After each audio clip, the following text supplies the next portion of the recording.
बीते दिनों हिमाचल प्रदेश सरकार ने सरकारी नौकरियों में नियुक्ति और पदोन्नति को लेकर नए RNP रूल की अधिसूचना जारी की है। इसी कड़ी में हिमाचल प्रदेश में शास्त्री डिग्री होल्डर लोगों के लिए भी B.Ed की अनिवार्यता कर दी गई है, जिसको लेकर शास्त्री संगठन लगातार सरकार के खिलाफ विरोध जता रहे हैं। आज हिमाचल प्रदेश की राजधानी शिमला में DC कार्यालय के बाहर शास्त्री संगठन के लोगों ने जोरदार नारेबाजी करते हुए धरना प्रदर्शन किया और सरकार से इन नए RNP रूल को निरस्त करने की मांग की। बेरोजगार शास्त्रीय संघ के प्रधान लेखराज शर्मा ने बताया कि बीते 11 तारीख को हिमाचल प्रदेश सरकार ने सरकारी नौकरियों में नियुक्ति और पदोन्नति को लेकर नई अधिसूचना जारी की है। इस दौरान सरकार ने MCD का हवाला देते हुए नए नियम बना दिए, जिसमें सरकार ने नौकरियों के लिए BA संस्कृत, MA संस्कृत और B.Ed की अनिवार्यता कर दी, जबकि इससे पहले शास्त्री डिग्री होल्डर लोगों के लिए केवल TET की आवश्यकता होती थी। ऐसे में नए नियम बनाकर अब शास्त्री डिग्री होल्डर लोगों पर थोपे जा रहे हैं, जो सरासर गलत है। उन्होंने मांग उठाते हुए कहा कि सरकार को शास्त्रियों की नियुक्ति पुराने नियमों के आधार पर करनी चाहिए और इन नए RNP नियमों को निरस्त कर देना चाहिए। आचार्य लेखराज शर्मा,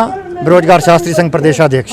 क्या मांगे हैं आपकी आज जो आप उपायुक्त कार्यालय के पास धरना दे रहे हैं? मांगे तो हम जो अधिसूचना राज्य सरकार ने 11 तारीख 2011 को निकाली है, उसमें शास्त्री के जो भर्ती एवं पदोन्नति नियम इन्होंने बदले हैं। उसमें राज्य सरकार ने BA with Sanskrit, MA Sanskrit और B.Ed की जो अनिवार्यता की है, इससे लगभग हमारे हिमाचल प्रदेश में चलने वाले सभी संस्कृत कॉलेज बंद होने की कगार में है और हमारे जितने भी शास्त्री हैं इन नियमों से बड़े प्रताड़ित हुए हैं और बाहर हुए हैं, क्योंकि जिस समय ये संस्कृत कॉलेज एकमात्र हमारा साधन है जहां हमारी संस्कृति और संस्कृत की रक्षा होती है। मात्र हिमाचल प्रदेश के अंदर ही अब यह प्रावधान रह चुका है, बाकी स्टेटों में तो पहले ही खत्म है, पर राज्य सरकार यहां भी खत्म करना चाहती है। इस विषय को लेकर हम 14 तारीख को माननीय मुख्यमंत्री श्री सुखविंदर सुक्खू जी से मिले। उन्होंने आश्वस्त भी किया था, लेकिन कथनी और करनी में बहुत फर्क है। उन्होंने बोला कुछ और किया कुछ और। आज हमें ये रास्ता चुनना पड़ा, जिसके कारण आज देख ही रहे आप हमारे सभी भाई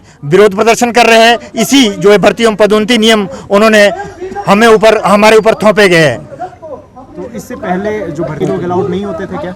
सीधी भर्ती इससे पहले जो भर्तियां होती थी वो पुराने नियमों के तहत होती थी। पुराना नियम जो शास्त्री के लिए था, वो संस्कृत कॉलेज से 5 विषय को पढ़ के आता था।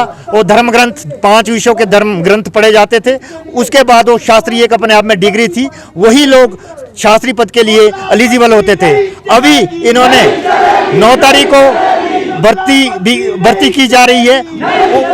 कुछ एक जो पुराने लोग रह गए थे, पुराने कुछ बैच के, उनकी भर्तियां पुराने रूलों से की जा रही थी 9 तारीख तक। 11 तारीख को उन्होंने एकदम से आनन फानन में ये RNP रूल चेंज किया और इसमें B.Ed की B.Ed की भी कंपल्सरी किया और B और MA वालों को भी कंसीडर किया इस भर्ती के लिए, जिससे कि हमारे संस्कृत कॉलेज बंद होने की कगार में है। अगर संस्कृत कॉलेज ही नहीं होंगे तो ये संस्कृत कैसे संरक्षित होगी? ये आप स्वयं देख सकते हैं कि एक शास्त्री एक समाज का अधिष्ठाता होता है और समाज का एक मार्गदर्शक होता है। उस संस्कृति को खत्म करने के लिए राज्य सरकार ने जो ये गलत फरमान किया, इसका हम बिल्कुल विरोध करते हैं और ये निंदनीय है। अगर सरकार आगे हम ये विरोध प्रदर्शन कर रहे हैं, इसके बाद भी अगर नहीं मानती है तो हमारे जितने भी संस्कृत जगत के अलग अलग संगठन हैं, मिलकर हम एक योजना बनाएंगे और एक बड़ा आंदोलन भी करेंगे और अपने अधिकार के लिए हम न्यायालय का दरवाजा भी खटखटाएंगे।